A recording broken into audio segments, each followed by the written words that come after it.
Bagaimana jika ibadah korban diberikan uang bukan hewan dan penyalurannya daging korban melampaui hari tasrik karena berupa sarden, hukumnya bagaimana? Jadi yang pertama, korban berupa uang. Ada yang memperbolehkan, tapi pendapat ini sangat lemah dan tidak didukung oleh jumhurul ulama. Yang memperbolehkan karena mempertimbangkan bahwa hakikatnya korban juga sodakoh. Sodakoh mau wujud apapun boleh. Nah, tapi menurut jumhurul ulama, terutama yang dijelaskan oleh Imam An-Nawawi di kitab Riyadul Badi'ah itu tidak boleh. Kenapa? Karena satu alasannya, zaman Nabi sudah ada uang. Dan zaman Nabi nggak ada yang korban pakai uang.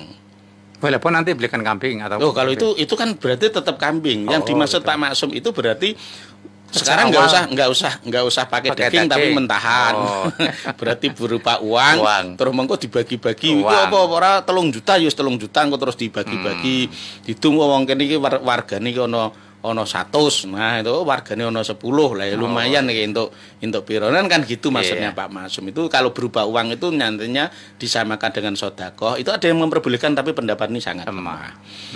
Yang pertama itu alasannya Imam Nawawi karena zaman Nabi sudah ada uang dan itu enggak ada praktek korban dengan diganti dengan uang. Lain ceritanya kalau jenengan itu pasrah uang kepada panitia untuk dibelikan hewan korban, kemudian disembelihnya wujudnya tetap hewan korban. Itu namanya bukan korban uang. Itu cuma titip uang untuk beli hewan korban. Terus kemudian alasan yang kedua, dari secara lafzi makna udhiyah itu dari kata dhohaya itu artinya adalah menyembelih, mengalirkan darah. Nah, sehingga ketika itu diganti dengan uang, dibagi-bagi dalam bentuk uang, ya nggak ada darah yang mengalir. Itu namanya bukan udhiyah, itu jariyah namanya. Itu jariyah, pahala yang mengalir. Kalau udhiyah itu dhohaya itu adalah darah yang mengalir. Jadi dari segi makna sudah beda. Juga dari segi makna kurban itu korobarnya kan dekat. Itu jadi yang dimaksud dengan kurban itu kan menyembelih hewan dengan niat untuk pendekatan diri kepada Allah. Jadi ya memang tidak bisa diganti dengan uang terus dibagi-bagi dalam bentuk uang. Yang boleh itu uang jenengan pasrahkan ke panitia mungkin nanti yang membelikan hewan korbannya gitu. Daging korban melebihi karena bentuknya sarden. Boleh. Jadi memang dulu Nabi pernah melarang ya ahlal Madinati la taqulu luhumal adhuhi fawqa salasati ayamin. Dulu Nabi pernah melarang, penduduk Madinah, kalian jangan makan daging korban lebih dari 3 hari. Berarti setelah tasrek sudah tidak boleh dimakan.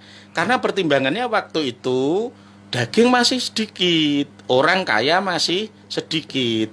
Jadi orang miskin lebih banyak membutuhkan. Nah, kalau orang kaya diperbolehkan untuk nyimpen, ya nanti wong miskin ini ora doman.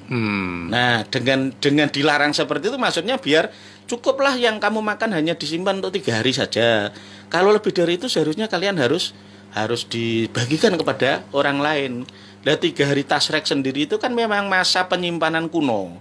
Jadi tasrek dari kata syaroko itu artinya adalah meme daging di sinar matahari. Syaroko yusariku tasrikon. Jadi tasrek pakainya kof itu. Itu artinya dipeme. Kita membuat dendeng. Kalau dulu kan memang belum ada freezer toh, Pak. Itu pakainya yaitu daging diiris tipis-tipis kemudian dikasih bumbu tumbar merica bawang, digecek. Nah, kasih uyah dipeme, setelah kering disimpan. Itu bisa berbulan-bulan. Nah, kalau model orang kaya seperti ini nanti yang fikir-fikir nggak kebagian. Tapi waktu itu seperti itu. Tapi kemudian fasako ila Rasulillah annalahum iyalan wa hasiman wa khodaman. Jeung Nabi pada waktu itu banyak yang protes. Waduh jeung Nabi, kami ini keluarganya banyak, dayang-dayang kami juga banyak.